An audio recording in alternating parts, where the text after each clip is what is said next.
allegiance to the flag of the United States of America, and to the republic for which it stands, one nation, under God, indivisible, with liberty and justice for all.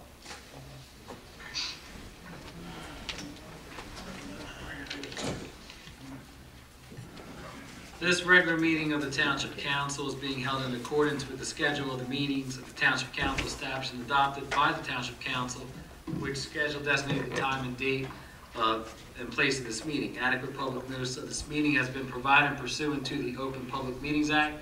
We are using an electronic amplifying and recording device in order to obtain a clear and audible record, and we request all those wishing to speak be recognized and state your name and address directly into the microphone. The recording device is to be solely utilized by the Township Clerk's Office for the preparation of the minutes and shall be the official record of the Township Council meetings. Madam Clerk, Madam, roll call, please. Mr. Hutchison. Present. Mr. Schmidt. Present. Mrs. Stubbs. Present. Mrs. Winters. Here. Mr. Magone. Here. Mrs. Prado. Here. Mr. Mercado. Present. Mr. Wagner. Mr. Burrell. Here. Mr. Gardner. Here. Campbell. Here. Mr. Carter. Here. We'll now have our first public portion. Our public portion shall be for agenda items only.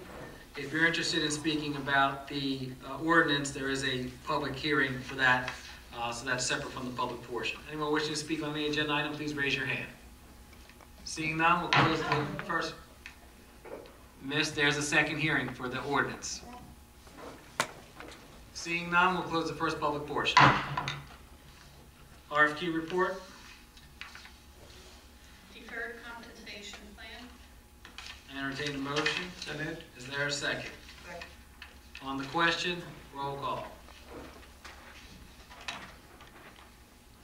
Mr. Hutchison. Yes. Mr. Schmidt. Yes. Mrs. Stubbs. Yes. Mrs. Winters. Yes. Mr. Magone. Yes. Mrs. Prado. Yes. Mr. Mercado. Yes. Next, we have ordinance 0-17-19. There will be a public hearing for this. It's ordinance amending Chapter 48 of the Code of the Township of Gloucester to authorize the keeping of backyard chickens. Last year, our township adopted a pilot program to allow 20 permits throughout the township for residents to have backyard chickens. There's restrictions limited to 6 chickens per license, and it talked about enclosures, the maximum permitted, the permitted height of the coop, and upkeep of it, in addition to having some type of education in maintaining the backyard chickens. I entertain a motion. Oh, excuse me. Go to public hearing? No. Public hearing. We'll have a public hearing first. Anyone wishing to speak, please raise your hand. Yes, ma'am.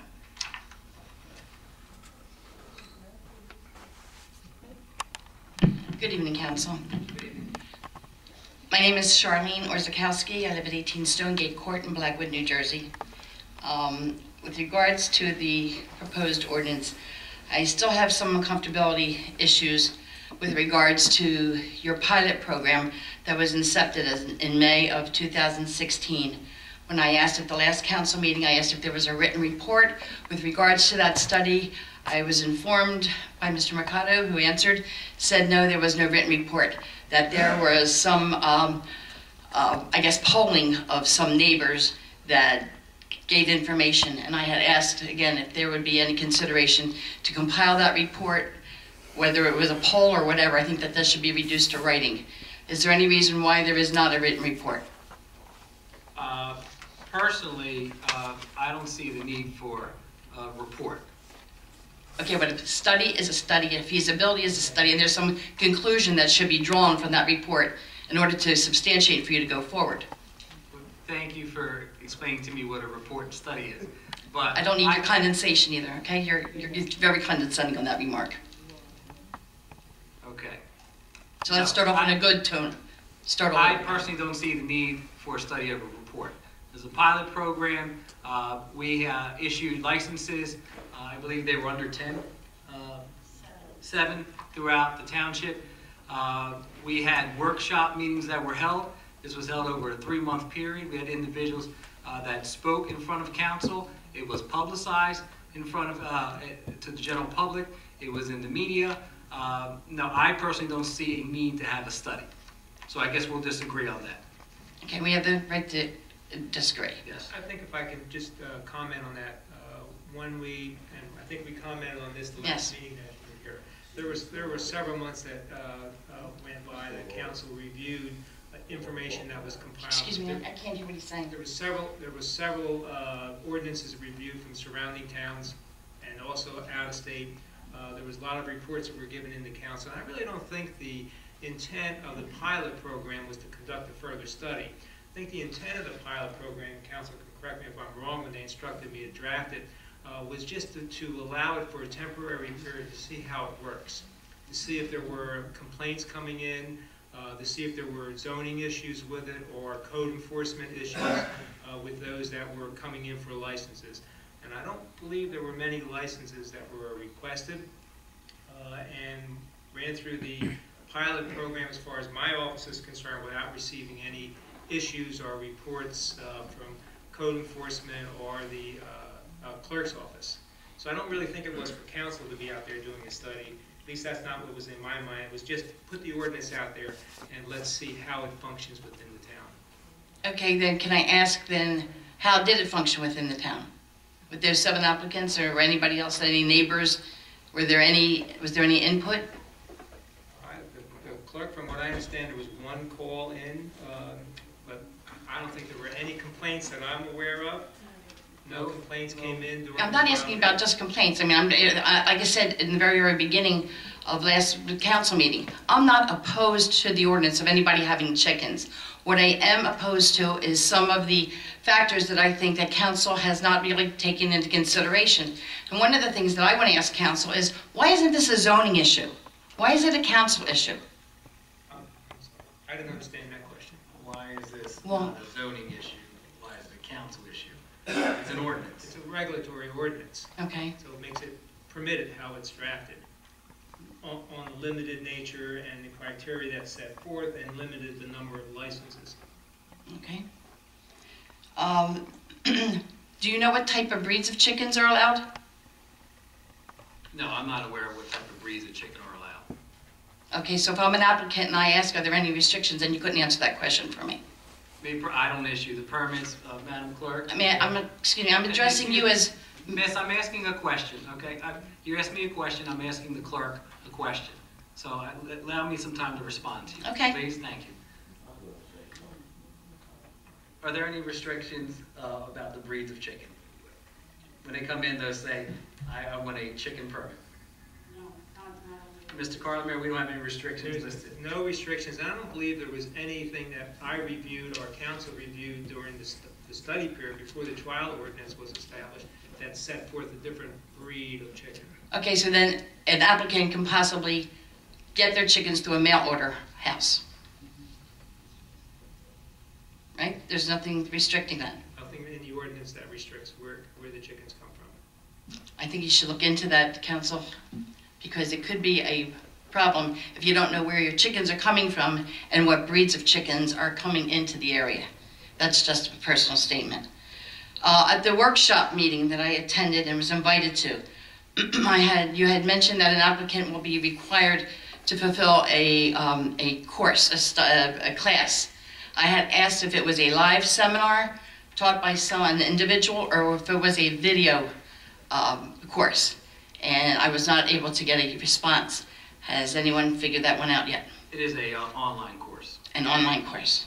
There are some classes that you can take in person that are offered through various different organizations, but I believe most folks probably have done the online course. Okay, And you provide a copy of that course, that they completed the course, okay. when they're submitting their permit, for the request for a permit.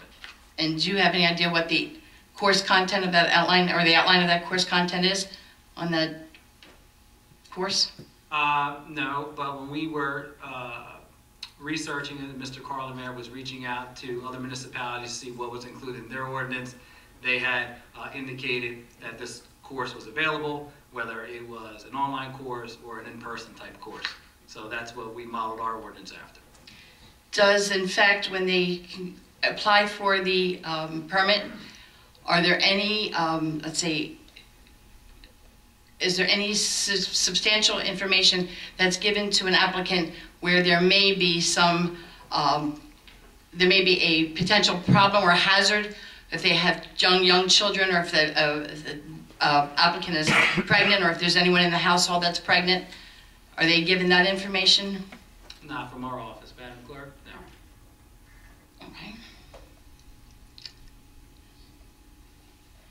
And I guess, is the applicant pay for the course? Yes. Just a question with regards to this pilot, or if it's adopted, it's no longer a pilot program. But was the pilot program funded by any type of federal, state, or agricultural entities? No. Okay. With regards to code enforcement, I think at the last meeting, we were informed that there would be 2 code officers, and that would be coming through the police department. Is that correct? We had code enforcement officers that operate through the police department. Okay, and I think the number that was mentioned was there were only 2. Chief, is it 2? That's correct, except during the summer season, there may be a little bit more. Okay. Okay. And the code enforcers are responsible for enforcing the code on every ordinance, correct? Correct. Okay. Okay.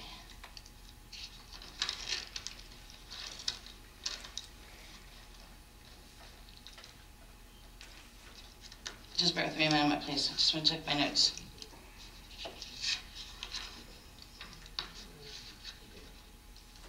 Can I put this over? Yes. Thank you.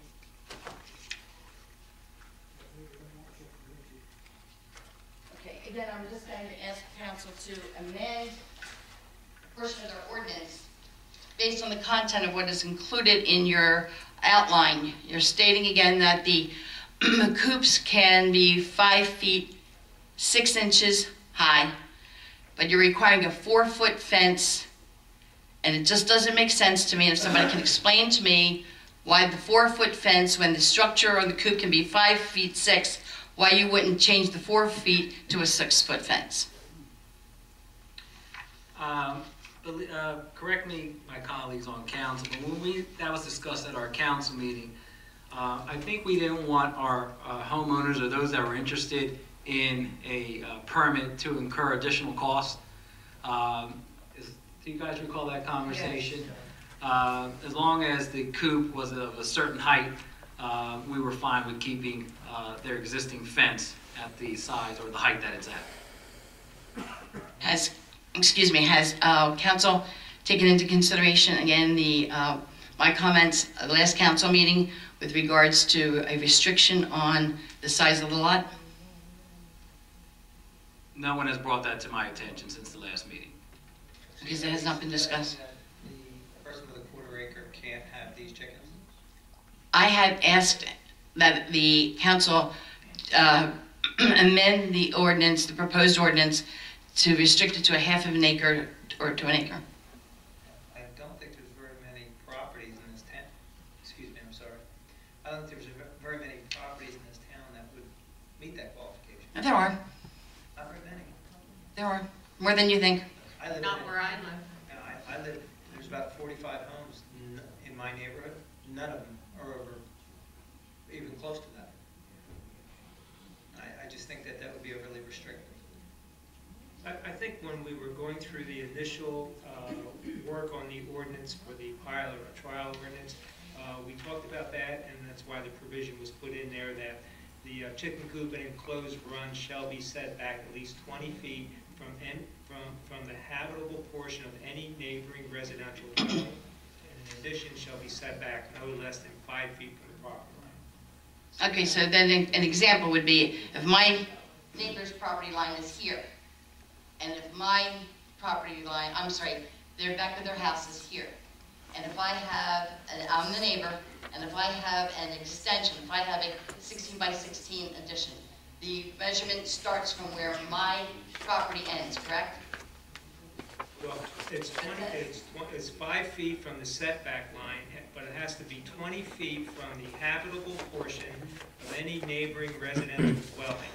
So the measurement would take apart from my furthest extension. It's from the habitable. Right, from the correct. house. So the 1616 extension, it would be 20 feet from there. Right. Okay, just wanted to be clear of that. Let's see, just one more. I pay taxes to talk. Are there, and with regards to, I know there was a discussion at the last meeting with regards to the eggs. Somebody wanted to, and I would know that in your proposed ordinance, there is no selling of, there's a you're prohibiting the selling of eggs.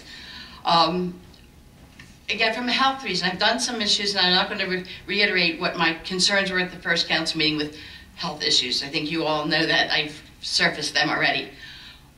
But my concern is, if they don't sell them, is there anything that's stopping them from giving them to other people? And the reason I'm saying that is because no one can identify how a sick chicken looks, or if a chicken is really sick. And the infection goes from the chicken to the egg to the neighbor, the consumer, however you want to phrase that.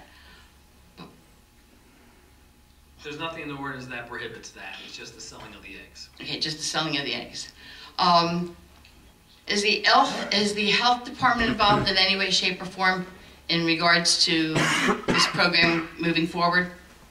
Not necessarily in the program, but they're always can participate in anything that's on the citizens.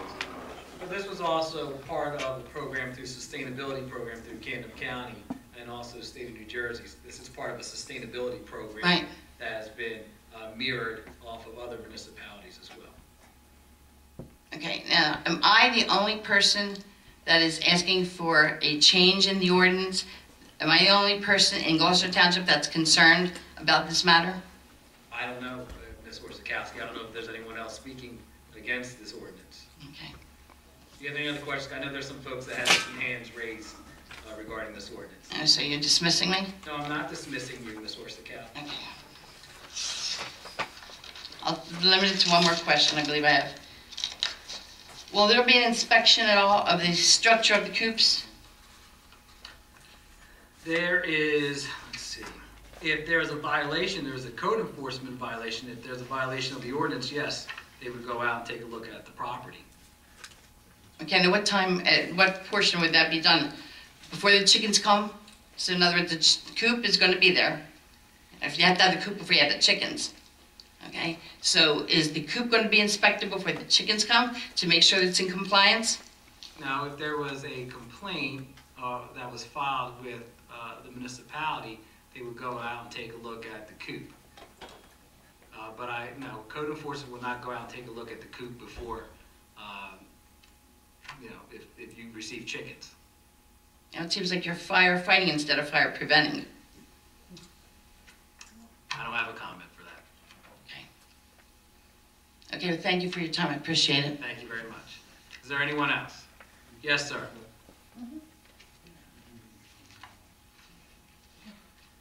I don't have chickens. Sir, can I have your name and your address, please? Mike DeVito, 123 Trinity Avenue, Blackwood. Okay. I don't have chickens, but in reading the proposals, I would ask council, motion council, to remove the restriction of 6 chickens, because I don't believe that anybody that has chickens has that small amount. Also, the same amount of preparation to be up to code with the coops and the license is practically the same. That's it. Thank you, Mr. DeVito. Anyone else? Yes, sir.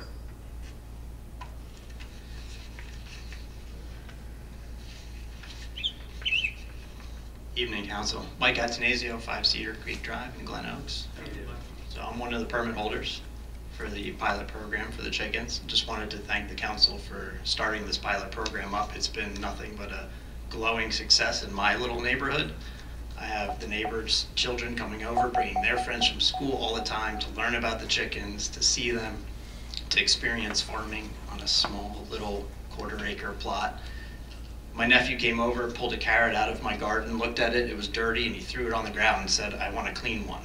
That's kids these days. They don't know where their food comes from. They don't understand where gardening and animals and what they do for us and where our food comes from. And this is enabling us on a small scale to teach children to respect where their food comes from, not to throw food away just because they're not hungry or want some snack instead of something healthy, and to appreciate animals for what they are. that they provide for us, not only comfort and entertainment, but can be a food source as well. The ordinance is 6 chickens. We have to go through some pretty substantial hoops to get this pilot program and to be approved for a permit, so we take good care of our chickens on a very small scale. They're pets, more so than they are just livestock. So that takes a lot of the concerns away from having chickens running rampant through the neighborhood. And we do respect and love these animals, and it's been, as I said, nothing but a success. I just wanted to thank the council. I appreciate that. Mike, thanks for your comments. Can you take me through the process of how you went about this and the program, that whether it was online or a live class? Sure, in terms of the education to get approval for the permit? So when you first found out about the chicken pilot program, Right. I guess you contacted the clerk's office.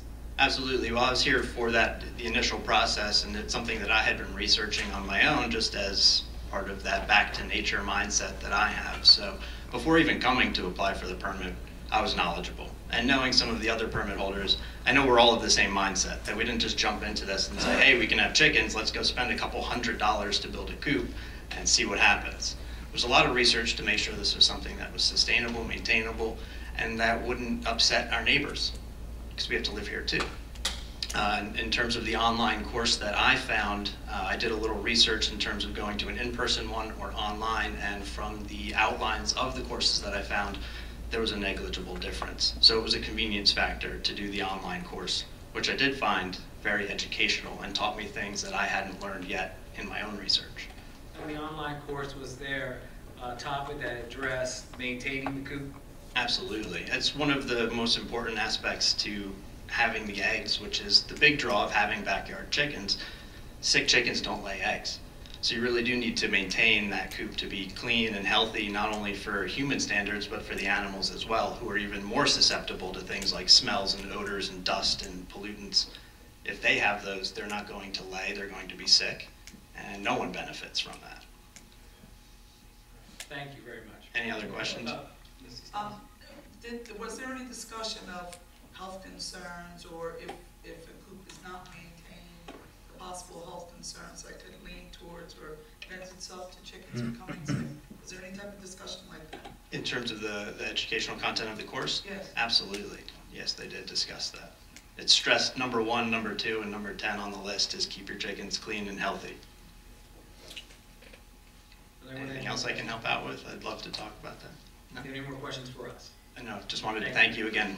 Appreciate it. Thank you. Anyone else? Yes, sir.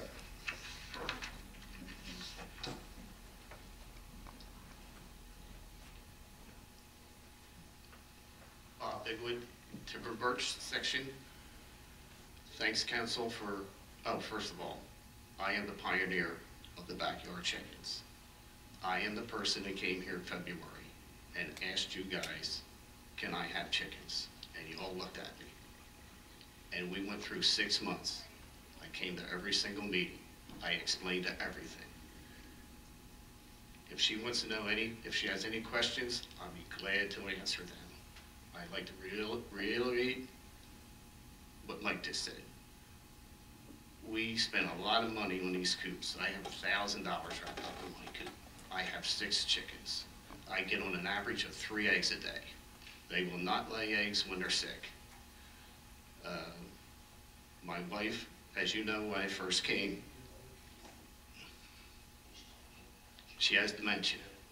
It helped her great. She goes out 3 or 4 times a day. She takes care of these chickens. When my grandkids come down, they look for the eggs. They love it. It's very educational. As far as ordering chickens online, you're only going to order hens. You're not going to order anything foreign. Chickens do not give human people sickness. My wife has asthma. Chickens suffer with asthma. They live 5 to 6 years. I'd just like to thank you again. I appreciate what you did for me and my family. Bob, may I ask you a question? Excuse my naiveness. How do you know a chicken's sick? It's very difficult. You look in their eyes and they get cloudy. When a chicken gets sick, it's almost too late. They can't tell you. and they will not lay eggs. You got to keep an eye on your chickens, which one's going to lay the egg that day. We have 6 chickens, 6 different color eggs. We have an Americano that lays a blue egg. We have a Will Summerlee lays a dark brown egg. We have pink eggs. They're all pedigree chickens. These are not $3 or $4 chickens. These chickens cost $20 a piece. They all had their shots. It's the same as if you got a cat or a dog. As far as the 4-foot fence, we talked about this at one of the meetings. They're in a coop. The fence has nothing to do with the coop. They're locked in a coop. They don't come out. I'll answer any questions you have. Anyone have any questions for Mr. Bob? Bob, do you have any other questions for us? I have a question. Oh, Frank? Would you happen to know, with the area of ground that the ordinance gives reference to, what would be the number of airborne fecal coliforms produced by 6 chickens? I don't know that. He's a scientist. That's, He's not over here. That's the deal with me. I think the program's great for the reasons that you're saying, but we have some citizens that have compromised immune systems due to cancer. We have the elderly, and we also have the children. And until I get that number, which is a scientific number, I know which way I'm going to go. But I think what it does for you, it's good. But there are others.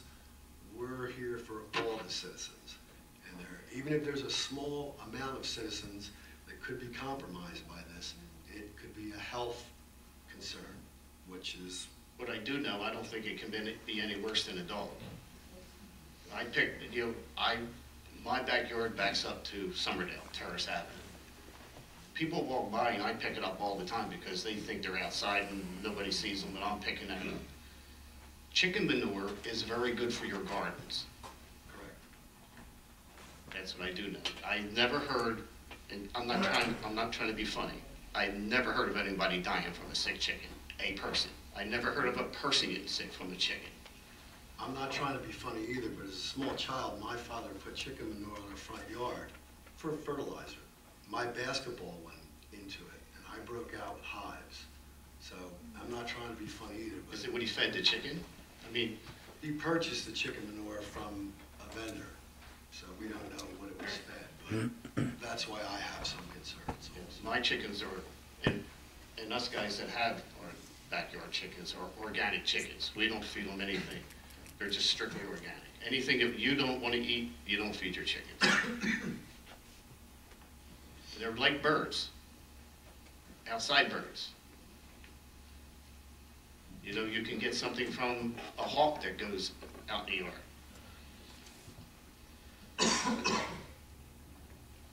Okay? But I'm not okay in the hawks. Somebody of a far greater being okayed the hawks for me. I am going to be okay with the chickens. And that's my concern also. Right. Well, I was just mentioning other big birds that go to the bathroom in the air, and it's in your yard. These chickens are cooped up. They're not out in the yard. They're not free range. I do have one question. When a chicken expires, do you take it to the vet? Yes, just like you would your dead cat or your dead dog. Yes. I haven't made it there yet, but hope they don't. My chickens are a year old. I got them last year when we got approved. Well, thank you very much, Bob. I appreciate it. Anyone else? Yes, ma'am.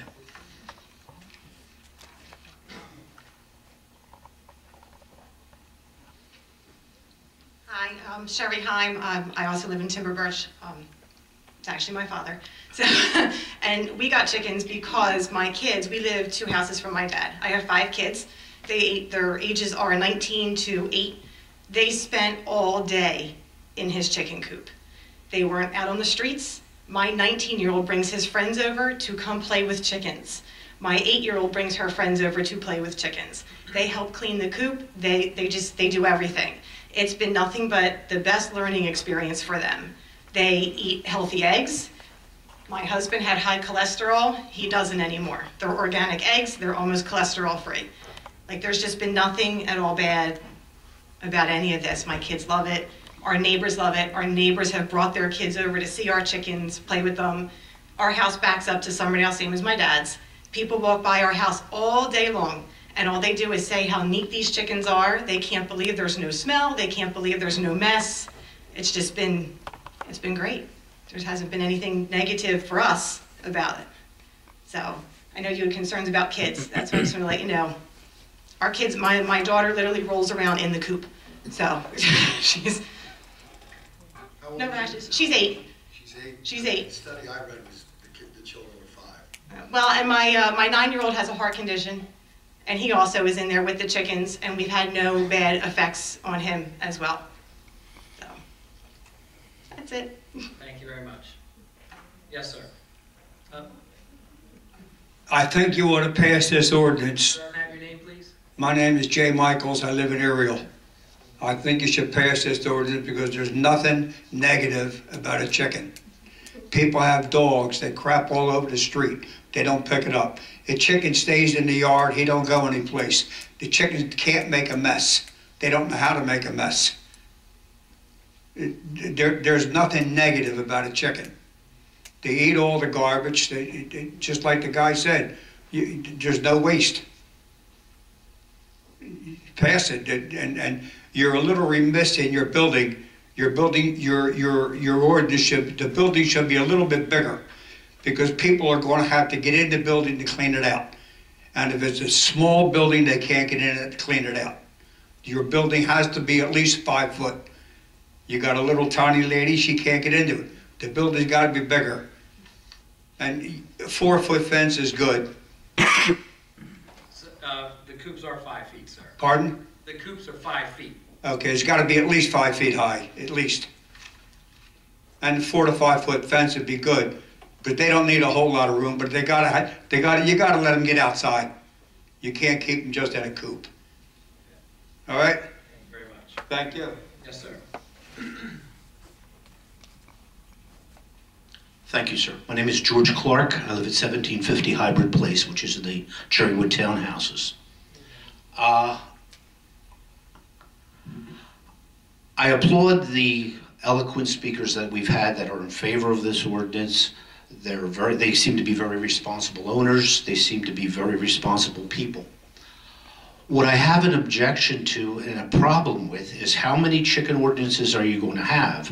If my neighbor has a chicken coop, what's to stop me from getting one? The person down the street from me. How many chicken coops will be allowed on a street? I can remember, and I've lived here long enough to know when this was a rural community. In fact, where we're standing right now used to be a cornfield. And all up and down Gloucester, Cummington Road, that's all you had were farms, cornfields and forests. We don't live like that now. We live in crowded suburban housing developments. And just because someone could meet the codes with a small lot, that doesn't necessarily mean it's going to be a good thing to have a chicken coop with 6 chickens in it and then have their neighbors say, gee, they got away with it, why can't I? This way I don't have to pay for eggs anymore, and it would be nice and healthy, it would be this, that, and the other thing. You have to consider your neighbors. Chickens are noisy. Yes, they can be. And there's nothing in there that says that you're limiting that you can only have hens as pets. What if you're going to get a rooster crowing in the morning? Disturbing your neighborhood and disturbing your neighbors. Chickens greet the sunrise too, even the females. I don't understand how this can be good for a suburban community with houses living and people living cheek by jowl as it is, and saying, well, yeah, it's okay. Some people that had a 1/4 acre of ground or an acre of ground, they were allowed to have chickens. I have a fairly big yard. I can put a chicken coop in my yard. My neighbors don't have a very big yard, but they could still qualify. And their neighbors down the street, and their neighbors down the street. How many are you going to have? Are you going to limit the number of licenses in the town? To how many? Okay. Are you done with your comments? Yes, I want to answer your questions. Okay. There are 20 permits maximum for this ordinance. It is for single-family homes. Okay. When you talked about there's nothing in the ordinance that indicates that they have to be hen. No roosters are permitted. It's clearly stated in the ordinance. So I think that addressed some of the questions that you had. Okay. Comments about us being the community that we are in a rural community. This is a sustainability project. And it's an opportunity, as the gentleman indicated before, and the lady that came after him, regarding what it's done with their family. They're learning them agriculture. Those are things. It's a sustainability program, sir. So live on a farm. If you want to raise animals, chickens are barnyard animals. They're not pets. They're food animals. What's next? Now somebody wants to have a llama, so we'll have an ordinances to allow a project for llamas now, or for burros, or for anything else. If you want to raise animals that are not pet animals, making a law declaring them pets does not make them any better citizens in the animal community or in the animal kingdom. They are food animals. They're not pets. And there should be a difference about where people live who want to raise food animals. And it's not where somebody's backyard backs up to somebody else's backyard. Thank you. Thank you very much. Anyone else? We'll close the hearing. I entertain a motion. I'll make that motion. Is there a second? Second. On the question. Roll call, Madam Clerk. Mr. Hutchison. First of all, I'd like to say that I appreciate the differences of opinion up here. Oftentimes, when we meet at the workshops, we discuss things at the workshop. If there's disagreement, a lot of times it won't come up here. But some things are very important, and the vote has come up here. So again, I respect anybody who disagrees with my vote here. But I think this has been a resounding success in this township. I'm proud to say that we passed the chicken ordinance. I do respect, Mr. Clark, you ma'am, I do respect your opinions, but I'm going to vote yes on this. Mr. Schmidt. Until I get my parts per million question answered, I have to vote no. Mrs. Stubbs. I will vote yes.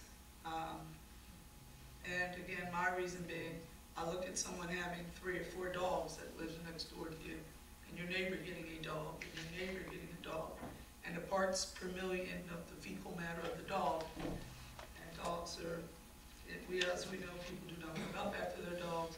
We have people who have dogs in their yards who don't keep them as clean as we would like them to. And I'm trying to look at if I put myself in that position. As long as I think we are all in we have some people who have concerns, I'm sure we're going to be very knowledgeable of that code. And if that code is not where it should be, you know that you have a remedy through code enforcement to make sure that everything is proper and is handled properly within those yards. And I think that's what we're going to rely on, would be that handlement of code. So I would vote yes. Mrs. Winters. Yes. Mr. Vignon. Yes. Mrs. Prado. Yes. Mr. Mercado. Yes. Next, we have our resolutions consent agenda. If any council member would like to remove any of the items from the consent agenda, please speak up. Hearing none, I entertain a motion to accept the consent agenda as presented. I'll make that motion. Is there a second? Second. Thank you. On the question, Madam Clerk? Mr. Hutchison. Yes. Mr. Schmidt. Yes. Mrs. Stubbs. Yes. Mrs. Winters. Yes. Mr. Vignon. Yes. Mrs. Prado. Yes. Mr. Mercado. Yes. Next, we have a GTE Gov access email. This email was sent in from Mr. Dave Johnson from 408 Apple Avenue, Blenheim, New Jersey. A question. He has 3 questions for council. I had asked about the cost of Heritage Park on Summerdale Road on April 11th and was given a response that the cost of the project won't be known until it's done. What was the projected or estimated cost of the project before it was started? This is Heritage Park, which is located on Summerdale Road. The estimated cost is approximately $30,000. The funds that are the funds for the project derive from the redevelopment or developer's open space account. When a developer comes into our township, there's two accounts that they would provide money towards. If they're not putting in sidewalks, they put money into a sidewalk fund. If they're not putting recreation in their particular neighborhood for a development project, they put money into a redeveloper's recreational open space account. That's where the funding for Heritage Park is coming from. Second question, what is the projected cost of the new bike share kiosk that's being built by the Caboose on West Church Street and Railroad Avenue? The bike share kiosk, the approximate cost is roughly $25,000, where you have the kiosk is about $13,250, and then the roofing of it, the shelter of it, Mr. Cars, that's approximately $11,990. That came from a grant from Camden County, a $25,000 grant. And last question. A question about the new prefab bathrooms that are being voted on tonight to be located at Veterans Park. Roughly where in the park will these bathrooms be located? Will the bathrooms be like bathrooms by Timber Creek Park? Will they have separate men and women's rooms, or will they be gender neutral bathrooms? Will these bathrooms have a family style bathroom that'll be equipped with a changing station for parents with infants? The prefab bathrooms will be located, if you're going out to the park, on the left-hand side where the porta pots are located. The bathrooms will be a little bit smaller than the bathrooms that are located at Timber Creek Park on Shoes Landing Road here. There will be a separate men and women's bathroom, handicap accessible, so 4 different stalls, 2 and 2. The bathrooms, no, they will not be family style, but we do have the option later on, Mr. Carter, is that correct, if we needed to add a changing station for parents with infants? Also add heating and air conditioning. Heating and air conditioning, okay. All right. So thank you, Mr. Johnson, for your question. Now we'll open up the second public portion. This is open to any agenda item only. Anyone wishing to speak, please raise your hand. Miss Grace, how are you? You thought we disappeared, didn't you? No. No, we didn't disappear. Thank you. Carolyn Grace, Hampshire Road in Brittany Woods. I have I want to give you guys this because we're having another walk, sip, and talk. Okay. 17. So please join us. Just to update you, and I brought Miss Shirley and Donna Ellison, who's also been working with us in the community, Mayor, and Jim McLaughlin came out on the 29th and we did our cleanup. Make no mistake, it is a lot of work. And we do get a little bit tired, but we just kind of wanted to update you on what we've been doing and know that on Hampshire alone, there were 17 abandoned houses. Now there's about 7. So they're buying homes. It's cleaner. Public Works have been diligent with a lot of things that they've been doing, but we still need help. We're not worried about it. I'm gonna have Ms. Shirley come up and speak about the playground that's coming up, but we had thought about some concerns because we do have a lot of traffic with teenage boys on our streets just hanging out. So we're worried about our park, and we really want to know what the ordinance are for parks. Do they close? Whether our park is going to have a gate? We're not sure. We need to be talking to Recreation or the mayor. We just haven't had any information since the park has been approved. So we have that concern. As far as our cleanup is going, it's going well. We have another one scheduled.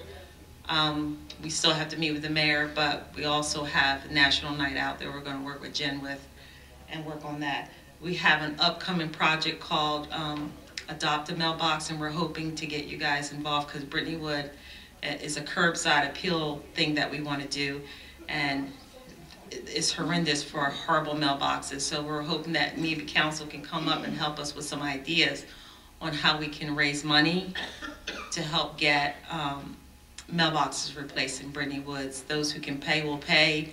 Those who can't, we're hoping to have brand new Rubbermaid mailboxes put in this neighborhood to make it look better. A lot of neighbors are trying. A lot of neighbors, we start to hear a lot of lawnmowers going in the morning. We're starting to hear, see people responding to our flyers that we put in the mailbox. But again, it's trying because we still have neighbors who are renters I've noticed on my block, just the renters who just don't care. So we also have concerns about our trash cans. I don't know if it's a flawed design or whatever. I know back in, when I first purchased my home 30 years ago, we used to put our trash cans in the back and kind of pull them through the house. But cans are dirty, so I guess people don't want to do that anymore. So these cans are outside. So we're getting to a point where we're worried about ordinance and codes, and what can we say to our neighbors to get them to take pride in their neighborhood. You know, we're at the point where we've provided as much support as we can. Now it's about letting them know that fines could come, you know, code enforcement can come through, and how much can we as a small little organization, what can we say to our neighbors to get them to understand that we want a better neighborhood. We don't want a neighborhood when we come home, we want it quiet. We want it to be safe, and we want it to feel good. We want to be able to bring people to our neighborhoods and not see piles of trash on the side of your house. So that's some of my concerns. I don't know if you want to answer some of those before Shirley comes up. You had a lot of statements, Ms. I Curtis. know, Okay. statements and concerns. Well, I want to applaud you for taking back your neighborhood. And I think that you and Ms. Shirley and Ms. Donna, okay, have been an inspiration to your neighbors. I know individuals that live there, that have commented. I'll be frank with you, my friend who does live there goes, some ladies were around my house and talking about community and the way that you advocated for recreation in your community. Thank you. Because you are taxpayers as well. And I think with the adopt the mailbox, now my question on the mailbox, have in the past, have they been vandalized? Or just people just... I think they're just old. They're And the reason why it came up is because when we started putting these flyers on the side of the mailboxes on the little latch, there's like short mailboxes, there's mailboxes that are leaning, there's mailboxes that are on the ground. And I don't know why it's like that, but no one seemed to have, you know, it's few that have actually replaced their mailboxes. So it seems to be a project we decided to take on. We're hoping to get business owners involved. We're hoping to get Lowe's involved, which they have helped us already with rakes and bags and things. We're hoping to talk to the post office as well to see if they can adopt the first 10 each. So we wanted to get started with 20 mailboxes. So, and we've gotten the what do you call it? I forget what you call it. I don't know what this is called. It's basically the instructions for the size of the mailbox, the size, and I got that from the postmaster. So I know the height the mailbox are supposed to be and all of the dimensions of the mailboxes, but we want them to start it off, kick it off, and then we were hoping to get the businesses in the neighborhood and Gloucester Township to, you know, maybe adopt a mailbox. We have 368 homes in that neighborhood. So it is our curbside appeal project. We also met another lady who lives in a neighborhood. Her name's Nora. She understands grants for, she said there's an enrichment project for a tree, but that's down the road. But all we're trying to do is make our neighborhood more beautiful and increase the value of the property, because we lost a lot of property value. It's coming along, but it's not where, you know, it's exhausting. We just lost a member, you know, because she had to go back to school, but we gained another one. Miss Linda is going to join us. So we're working hard, but I'm concerned today about what can we say at this point. Our flyers have just been supportive, we'll help, we'll do what we can, but at some point it comes to neighbors who are just not budging, and they're not really doing the simple things. So what can we say to those neighbors as far as fines and ordinance, and whose job is that? Should we just, you know, call code enforcement, or can we still say certain things in our flyers to our neighbors about keeping your property clean? I think starting off with a flyer and communicating with them the expectations that the organization has for your community as neighbors. And if that doesn't work, anyone is free to contact code enforcement regarding matters in your neighborhood. I want to address the question you had about the park, about the playground equipment. With any of our parks, correct me if I'm wrong, Chief Earl, it is a dawn to dusk. So when the sun's down, that park is supposedly closed. But Tom, are you aware if is there going to be fencing around this particular I did want to structure? interject because I heard there was a question about where we were putting the park. At first, but we worked that out. I did call recreation and I called, I think, the mayor's office, because when we were talking, that, I don't know if you know, that little, the townhomes that are beige colored, I called the property manager because I wanted to partner with them about putting cameras on their buildings, but the lady had mentioned that's not their land, that's not Township's land, that's our land. So yeah, it was a question, but we worked it out and found out that yes, it is the Township's property. So it's going to go back to the location where the original one was? In that cul-de-sac, yes. And as far as fencing, we certainly can look at fencing. You know, it's not part of the bid specs now. I would do it as a... Is that something that your group will be interested in? Yeah, I was talking to Shirley coming here, and you know, I like to start with the small things, and that to me is something that we're concerned about, because we don't want teenagers hanging out there. We want it for the kids, and we want them to know, you know, and I think Nora lives on that street, and there's another lady that lives on that street. They said they would lock it up, you know, the gates and everything. Were you able to look at the equipment? Did Mr. Fagan show you? We didn't get a chance to look at the equipment, no. Stop by, he'll show you. Okay, at the recreation center, right? Yes. Okay. Yes, he has done. So we would like Jen to, and this might, the signs that says neighborhood crime watch or something that indicates there's some kind of surveillance, I think would be good deterrent to be put over there. I don't know about the lighting, as I really haven't looked, but just some little things that I think that'll keep the wrong kids away and make sure it's for the kids, because it's a really great opportunity to have something for the kids to do in the neighborhood. It really is. So Shirley, I don't know if you want to. Thank you, But that's all that I have.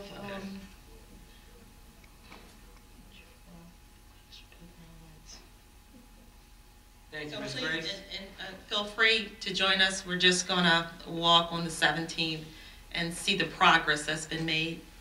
So if you want to join us, come by at 12:30 to 1:30. Thank you very much. Ms. Shirley, how are you? Hi, everybody. How you doing? My question is, okay, of course I'm from Brittany Woods, is when are you going to break ground for the playground? Mr. Cardis. I don't know. I'll have to find that out. Because I have like 27. We have like 27 children that helped us with our cleanup. Okay, and those kids are asking questions now because I told them we're going to get a park. Where is our park? Okay, so hopefully we're going to come to some, let us know when, can we see some like groundbreaking or ribbon cutting or something. Carol just covered some of my questions as far as security is concerned. And I too have been in Brittany Woods for 37 years, okay, and it's called the ABC Park. And it's at Yorkshire and Edenshire Road. Okay, and on Yorkshire, as soon as you turn into it, it has now become a cluster of teenagers. And to me, teenagers 18 to 23.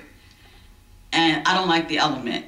And I came up here back in November or December and asked for a park.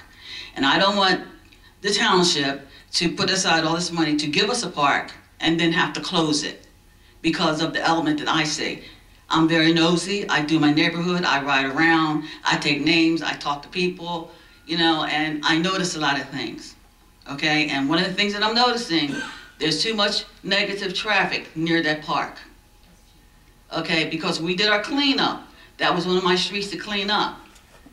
And beer bottles, liquor bottles, a couple other little things, you know, we had the plastic gloves and everything, but I'm standing there with one of the kids and saying, I don't think this is a good idea to have the park here, because if this is what's going to be happening on this side of the street and the park's right across the street, that's not good for my kids. So, Chief, more signs, you know. Hopefully, when the park is built, there'll be, you can put it all on one pole, you know, what ordinance, what violations if you're caught, you know. And I told the kids and I told the teenagers and the young people, I will be retiring, so you will see me a lot. And I do, and Jennifer knows, I take down names, license plate numbers, I take pictures of cars, I will be sending them everything. Because we didn't come this far for these kids or for our neighborhood. I mean, you should really come out and see it. It's a big difference. To have a park built with taxpayers' money, wherever it may be, to have it closed because of what happened to the other 5 parks we had. Okay, so as far as being gated, you know, security, because I asked the mayor about like security, and Jen, she was there too at our meeting, and he said, yeah, that's kind of expensive, you know, for surveillance cameras, you know, even just one, you know, just so that these kids will have a place to play, you know, without having to deal with these other people that will probably be taking over the park from them, because the element is developing. I'm just letting you know, Chief, it's developing and I don't like it. Okay, so if you get a list of license plate numbers and pictures of cars, it comes from me. And these are the people that I don't want in my neighborhood. I don't like what they're doing. Okay? So, thank you very much for the park. Thank you for your time. Good luck with the chicken. Ms. Shirley, before you leave, thank you for your comments, but I also want to thank you. I didn't have an opportunity to thank you for being a team leader for Martin Luther King Day. I sent her a last-minute email, and she came up and was a team leader for that day, so thank you. I appreciate it. Yes, and my daughter said, yo, Mom, let's do McDonald's next year, so you got another volunteer. Okay, all right. Folks, we need to raise hands before we approach, okay? All right, Ms. Donna, yes, and then Mr. Sinaglia right after you. Okay. Yes. Hi, Council. My name is Donna Ellison. I too live in Brittany Woods, and I am a part of the Brittany Woods Community Action Group. I have spoken to Officer McLaughlin and also to Mayor about the easements behind our homes that are so overgrown with trash and just weeds and things, and you can't even access the backs of the homes there because of that. There was a time when the township did use that for the fire department, and when they abandoned it, they did not notify the homeowners that they could take their property back. So it has not been tended to in years since then. Of course, they say, I think it's about 15 feet of it belongs to the homeowners, but then there's a large portion that still exists there that belongs to the township, and the township does not send anyone out there to take care of it. So my question is, what can the township do for us to get that area under control so that the homeowners can take it back and be responsible for it? There was a time Joe Hogue, who used to be on code enforcement, used to come back there with me, and he would ticket it well, I'm not going to say ticket right away, but he would put them on notice that they had to take care of the area. And they did, but nothing's been done since Joe's been gone. And I've been in that development a long time. Ms. Go ahead. Ms. Don, correct me if I'm wrong. So there are some homeowners and / renters that are unaware that behind that easement section, 15 feet of that is theirs. So they're because I live amongst people that they're still homeowners. There's a lot of homeowners still within the area, but they didn't know that they could take their land back. They weren't notified. So we have a communication issue there that perhaps we can work with your group in notifying them, but also Mr. Carlmer and Mr. Cardis. I want to make sure that beyond that 15 feet setback is our property, the township's property, and Mr. Cardis, if that's something that Public Works can go out and assess and possibly remedy, based on what Mr. Carlmer, our solicitor, comes back with. I mean, I get people from Spring Valley. They try to dump back there, but I'm always on my bullhorn. If you throw one more thing back there. You have a bullhorn, Ms. Donna? You can solve me right there. But I tell them, if you throw one more thing back there, I'm calling the police, you know what I'm saying? Because then I don't want nobody thinking that it's my trash, you know? And the poison ivy back there is so bad. I mean, I spray back there, but then I have the neighbors that don't spray because they don't know, you know what I'm saying? Like some of them are renters that is their responsibility too. So I'm really concerned about that, you know, having that accessibility. It used to be a road. They used to take trucks. It was a quarry back there or something at one time. And the trucks used to go up and down there. And then, of course, the fire, you know, department had access to it as well. So, Ms. Donna, let me get some answers through Mr. Carl Lemaire and then Mr. Cardis, and then we'll reach out to you. I do have an email address here. I also have Ms. Shirley's address. If you could provide me your address and phone number to the clerk, we'll take that down as well. Okay. And I have one more question about signage. Is there any way we could get a sign put up saying a clean community, you know, at the corner of Jarvis and Wiltshire? They're throwing trash out there at the corner. Is there a way to get a can, like some cans put, you know, throughout the community that, you know, people can put trash in, especially at the bus stops where the kids are. You know, that's where we're finding a lot of it at as well there. Mr. Cardis, is that something that's... Maybe like talk about a bench where we have the trash can and the recycling can on either side? One, are we able to throw in township trash cans in a neighborhood that's... Well, what about at that corner? At a corner, I think a corner. Right away. It's a corner right away. At that corner, is it possible to get like a trash can there or a sign that says, please do not litter, clean community, you know? We can put some signs up, and I can do a bench like we do out here in the park, you know, with the trash cans on either side. Can you provide the address to Ms. Grace? Ms. Grace? We're tag teaming here? Because we were working on that with Jen. Well, we were planned on talking to Jen about the bus stops and maybe putting the pole up with the little trash cans that go around those poles at the bus stops, because I think that's where most of the trash is coming from. Primarily it's trash cans, it's not a matter of a bench or anything like that. Yeah. No, it's not the benches, it's just the trash can. Yeah, I don't know what they're called, but I've seen them other places. They're like a pole and they got a little trash can, I mean like a little, you know what I'm talking about? Yes. I know what you... So, but I thought Jen or someone would, I don't know. Well, I had spoken to Jen about the signs, I did. Public Works at, where's the guy that does? I just want to say, those guys have been wonderful. They have done an excellent job, again, for the second time. But Donna, you forgot to talk about the boarded up homes. So that's okay. The boarded up Ms. homes. Grace and Donna, your time's up. We have some other folks there. Can we mention one other thing? What about the boarded up homes that we have? Or is there something to do about that? Or because we don't want boarded up homes in our, why are they boarded up? Are they boarded up through the mortgage company, or has it been boarded up because there's been a fire or vandalism, or they've been boarded up from the township? Who's boarded them up? We have no idea. We don't have any idea why they're boarded. They don't look like they've been in a fire or anything. They're just maybe I'm thinking broken window. Ms. Grace is most likely the mortgage company, but if you could provide us with the address, Ms. Shirley, because you see everything there, provide us those addresses to us, and we'll take a look at it. Thank you. Mr. Sinaglia. Thank you. Good evening. My name is Rich Sinaglia, and I live at 22 Sumter Court.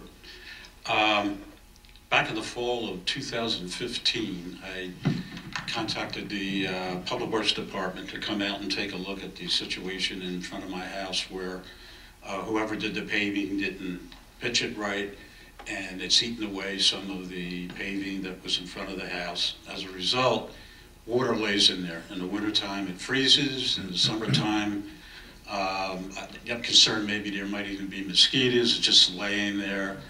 And when I go out of the driveway, it scrapes the bottom of the car. Some of the paving has been eaten away. Now that was 2015. I was told at that time that it would take about 6 months for them to respond to this. They thought that there were some things they could do to remediate the situation. And to make a long story short, up until I guess a month ago, I had not heard back at all from the Public Works Department. Not going to mention any names, I remember the individual I spoke with, but so I went to the Public Works Department, I left my name, explained the situation, left my name and number. That was a month ago, haven't heard a word since. Not even the courtesy of a phone call to say, yeah, we'll be out in another year or whatever.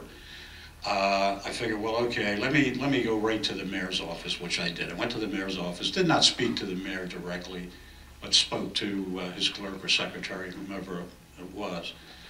Once again, left my name and number. I expected at least a phone call back to find out what the problem was. I have not heard back from the mayor's office. It's been a couple weeks. The question is, who do I talk to? Where do I go next with this problem? Rich, thank you for coming here tonight. Provide me your phone number, your personal cell phone number. I'll give you my cell phone number, and I'll have someone contact. I will contact you personally. Okay. 22 who do I give that to? Come up here. Okay.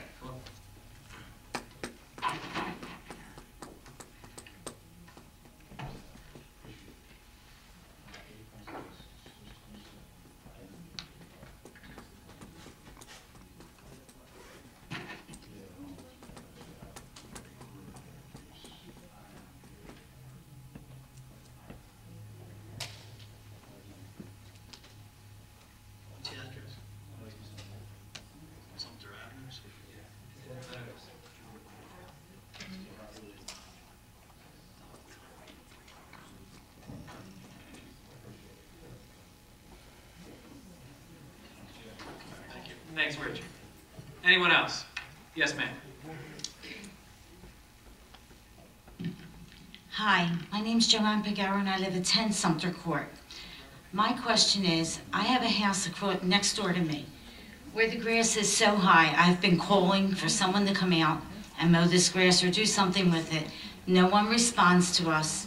No one comes out. No one looks at the lighting or anything that's going on in Sumter Court. Nothing at all. I literally took pictures of how high the grass is, that our neighbors went out and mowed it down. Who do I contact for them to go out, or how does the family of this property, there's two, one next to Mr. Sinaglia and one next door to me. How do we get these lawns mowed, and who is responsible for them? Now, they're still living there, the families? No. No, they're abandoned. Mm-hmm. Okay, we have a cut program that goes through our Public Works Department. You can provide us the address of those two locations, and Mr. Carrs will forward that to our Public Works Department. If they are abandoned, the mortgage company, what we'll do is we'll cut the property and then lien it against the mortgage company.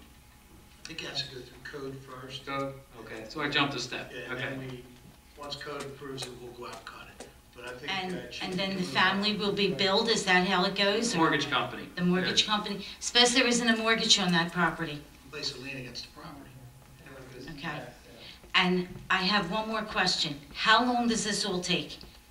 We're gonna try to expedite this. I need the addresses. Okay, I'm willing to give the, Could you bring up the addresses here, so okay. just tell Mr. Carson. Come on up.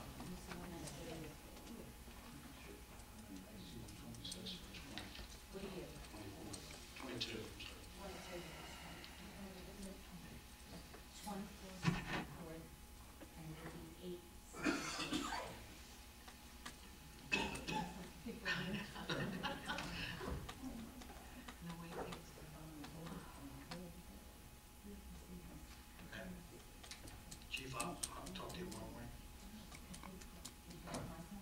Sure.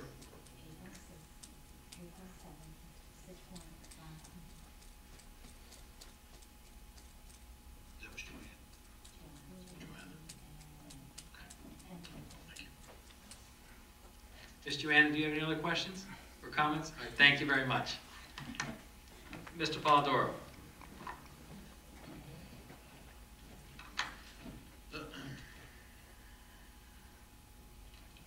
Good evening, Council. Ray Polidoro. Good evening. The Historical Village of Ariel.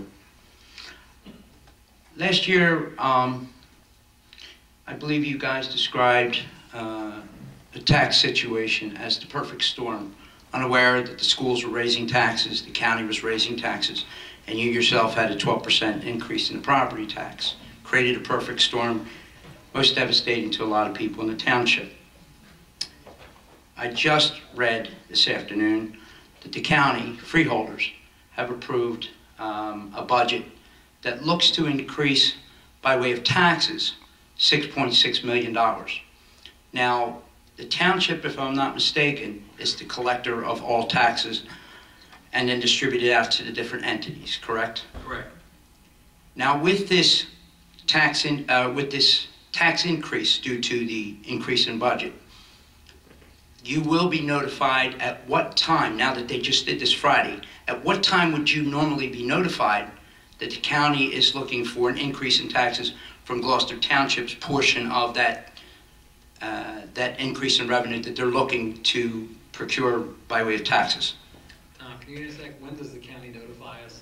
When they strike the rates, they will send a certification of all the rates based on the A4F form submitted by the schools, which are the levies, because schools raise half of their money from the prior year and half from the current year.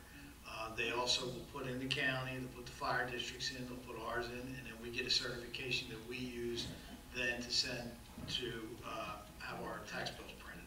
So I won't have that information because probably Kelly Hepp, the county tax administrator, has not figured that all out yet. Okay. With that process, I'm sorry, that process perhaps July, because I know I'm thinking of printing, I'm going back from August 1st tax date to printing of tax bills to. I'm hoping to have the certification in June. Okay. What generally happens that slows the process down is the state does not provide the state aid certifications because of their budget cycle. And without that being able to be put on the bill, it statutorily has to be on the bill, we can't go ahead and print tax bills. Okay, and what I'm alluding to is that the freeholders just passed this on Friday. After what we went through last year, getting hit from the left, hitting from the right, hit from behind, and hit from face forward. Were any of you aware that the freeholders had passed their budget and that they were looking for $6.6 million additional dollars to be raised by taxes? Were any of you aware of that? I was not aware that they raised that, or that was communicated today. I was not aware of that. It was passed on Friday, which most negative things are. Is there a way that in the future, we're going to see a tax increase, even though you're stating that we're not going to locally, the county's still looking for more money from us. Can we finally, and it was asked last year, communicate with the different entities that delve into our property tax pockets, that this perfect storm doesn't happen again? How can we get on the same page as the freeholders, the BHP, and the Gloucester Township School District? The fire is a different situation, I understand that. How do we prevent the perfect storm from striking and devastating Gloucester Township again? And I'm using this as an example. They did it Friday. When would you be notified? Look at that time frame and evaluate that for the next time you're ready to raise taxes, and knowing that the county is raising taxes. And the school seems to like that 2% thing, but to prevent that perfect storm from happening again, it could be something we can learn from. Dating what they've passed, knowing what they're looking for, and knowing what you can do to avoid that again. Is that something we can work on in communicating with those different entities, even though they are their own entities themselves, to not let this happen again? Well, first I want to go back. I don't think anyone here on council called it a perfect storm last year. Mr. Carter did. He's not on council. That's the administration, correct? And it was, each week when you come up here, you say it's 12% or a 12-cent increase is 11.2. Now, there has been communication informally with the Black Horse Pike Regional and with the local Gloucester Township Public Schools and with the administration here this past year. Of course, there's a zero increase on the tax levy from the township, a 1.7 cent increase from the local, and Black Horse Pike came in at a 2. They did not exceed the 2% cap. But there was informal conversation, not as a group, but conversations took place. I know Mr. Carson spoke with administrators of both, the BAs of both of those entities. So there were discussions about where they were with their budget and what number they were going to come in with. Mr. Cars, were there any conversations with the county? No, did not have any conversations with the county, but we did speak with the schools. The mayor and I both spoke with the schools. Tom, I'm putting you on the spot here, but Mr. Polidoro, you said it was a $6 million increase? What they indicated, and the story was in the Courier Post, and it was Jim Walsh that had reported that, and it was reported that it was passed on this past Friday the 19th, and that $6 million or so would be raised, would be... But out of a budget, because I was going to, that is the $6 million of a budget that is, we have a what, a $56 million budget? 59. So with a county budget, so what a $6 million increase, what it would be, you have no idea off the top of your head, what that increase would be for our residents. There's no way.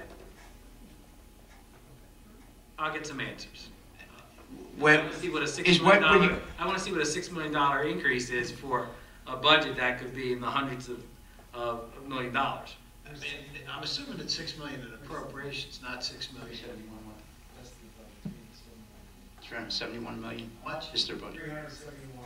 Yeah, that's... Okay. I guess what I'm getting at is more so the communications, the fact that we're seeing an increase. And of course, if you're watching social media, and I know you are, Mr. Mercado. I know you are too, Mr. Polidoro. In any event. You're quite the watchdog. If you think so. What I would state is that what happened last year to taxpayers, the repercussions and the waves are still being felt by those that are getting messages that their escrow has fallen way short, driving their mortgages up substantially. And although Gloucester Township can't take full responsibility of that perfect storm that the administration had stated, and that you are, is creating another aftermath of issues for people that are struggling and trying to pay their mortgage and finding out, it's very devastating to find out that you have your bills worked out to pay your mortgage goes up and it goes up, and all of a sudden, while it's going up, you're still finding your escrow falling short. And a lot of people are not watching for that, because a lot of times it's hard to see when your escrow, where it is, and then when it's taken out, because it's hard to keep track of that. But you do know when they tell you your mortgage is going up $200 or whatever it may be. My main point is the communication with the schools and the county, so that, when Gloucester Township is ready to raise its taxes, that we're not doing it at the same time that other entities are, and we could avoid a devastating blow like we had last time. Thank you. Thank you. Have a good evening. Anyone else? See? Where's the council? Just ask clarification on two aspects. 20 licenses are going to be issued. Is that per year or is that in totality? We have now, it's listed as a max, 20 in the ordinance. We may have to revisit that if it's Groves success. are going to come in, but that's something that we can revisit and amend if we have to. Okay. Now, again, clarification. If a property is occupied by a tenant, and let's say it's a long-term tenant, does a tenant qualify for an application, or does it have to be an actual homeowner? Push the red button.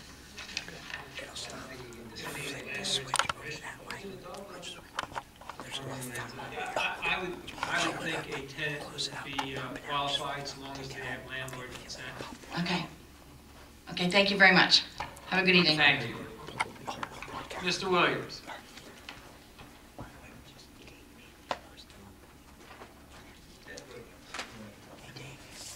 Jim Williams, 3 Tiffany Place, Ariel. I wasn't going to ask any questions, but during the evening, a few popped up.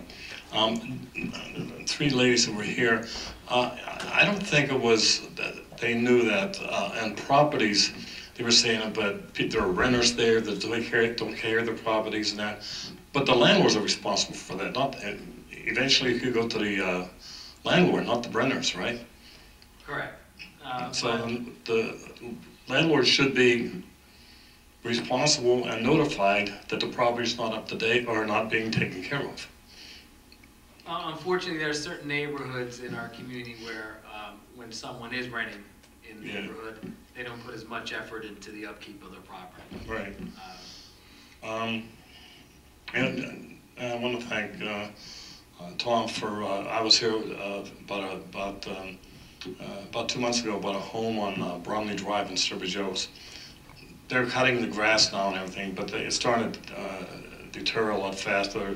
Now the attic fans are falling out, and I don't know if, that's, they should be taking care of that. The owners are the bank, because that's in bank hands now, so. But I mean, I just don't know to what point they start coming in and taking care of the problems that are in the property itself. Jim, can you give us that address? 9 Bromley. Once you're done, just come up here and tell Tom once you're done. I had another question. Maybe you could refer to the chief. I'm not sure, but in Sturbridge Oaks we have a playground, and that was, to be brief, that was in 1986. Whenever Sturbridge Oaks was going to be built in three different stages. 2 stages were built, and John Meekins, the builder, ran out of money. The money that he put on deposit, the township kept, and what we negotiated with for a park that's in Sturbridge Oaks now. Is that park only for Sturbridge Oaks residents, or can anyone come into that park and use the park as they are doing now? Anyone, it's a township park that anyone can utilize. Well, I've noticed recently, and I'm not thrilled about it, our younger kids go up there to play basketball because it's basketball nets, and we put up nets ourselves. These old people, and I'll say kids, but they're driving age, they're coming in, and my grandson said, Pa, they threw us off the court. I can't go up against these kids. I'm 73 years old. I don't know what to do. And I mean, they're coming in with cars. There was 3-4 cars there last weekend. And again, I noticed in the cans that were put in by the Public Works, in the cans, I noticed the same thing. I noticed beer cans, liquor bottles. I didn't notice any drug paraphernalia, but I'm walking around the next day and looking in there. But I didn't know who we would speak to or what we could do about some of these.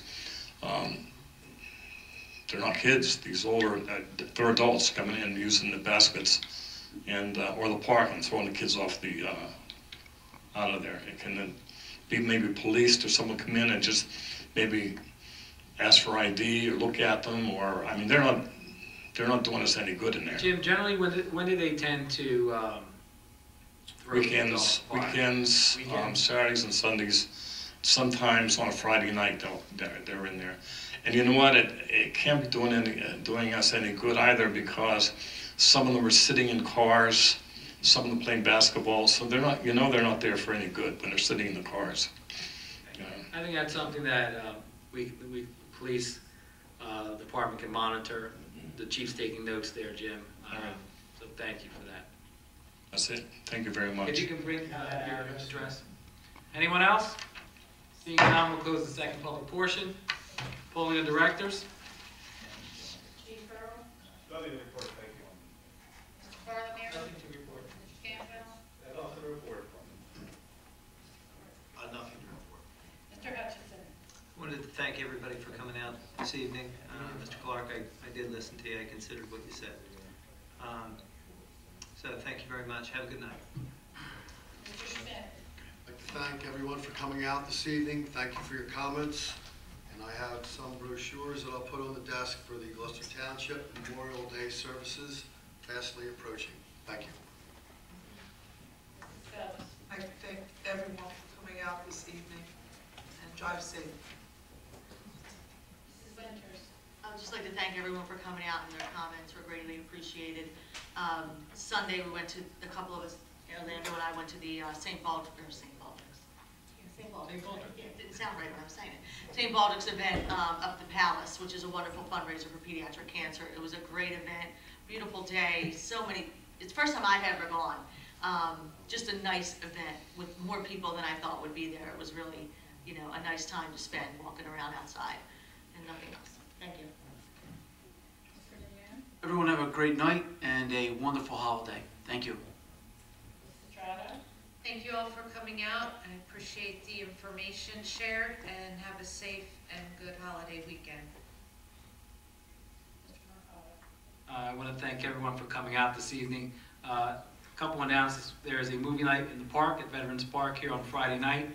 It's Finding Dory. I think that's the name of the movie. Through the rec department, it is free, of course. We have Memorial Day services here, as Mr. Schmidt had said. They will be at 11 o'clock here at Veterans Park.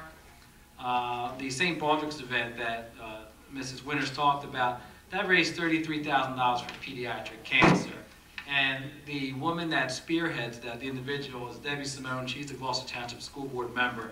And it is just, you're overwhelmed at how much work is put into this and the people that participate in. So I want to thank her and the committee of people that worked with it. And lastly, I want to, we had a resident of Gloucester Township that passed away on May 2nd. Laura Powers. Laura was a visitor to our council meetings in the, I guess, 10 plus years that I've known her, was a resident, one of the first residents at Senior Campus 1, which is a project that the Gloucester Township Housing Authority had spearheaded down in Lakeland. She loved serving her community. She was at many events taking pictures to the point where I used to tell her, stop taking pictures of the back of my head because I'm receding. But Laura was a wonderful woman that I'm going to sorely miss, and most of us that know her will miss. There will be a memorial service June 9th at Senior Campus 1 from 9 to 11. But she was a longtime former employee of American Red Cross and participated in advocating for military members and made several trips down to the military home down in Violin.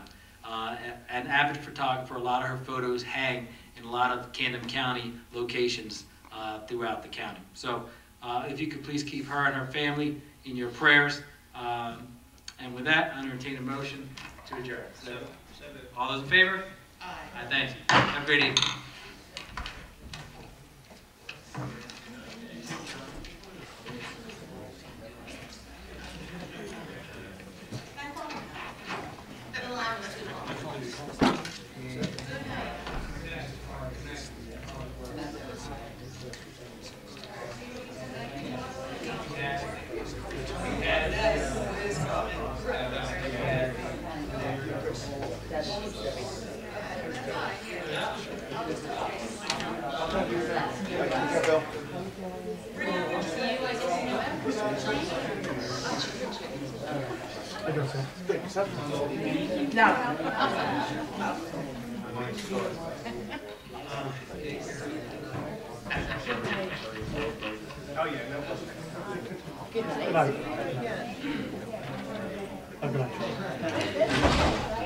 I was telling you, and how many children do you have?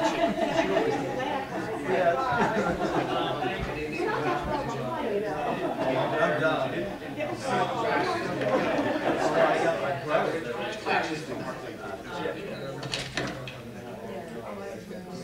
I'm just saying he's asked for more systems.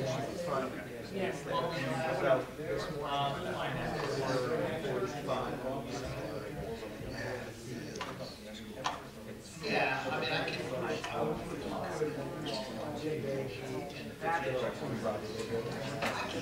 Take care of it.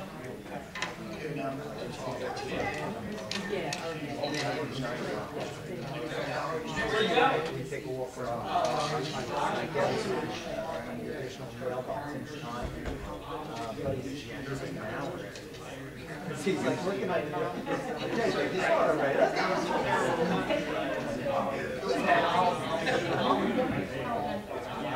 The youngest sister, she maybe she'll be here. You have any issues with the call me?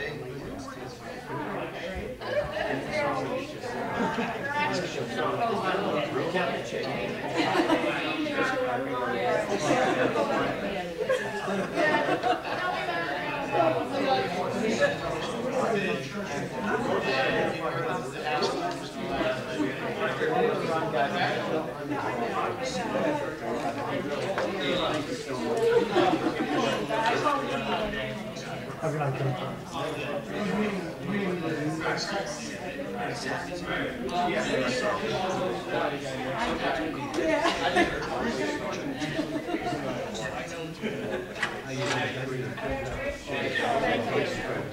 Have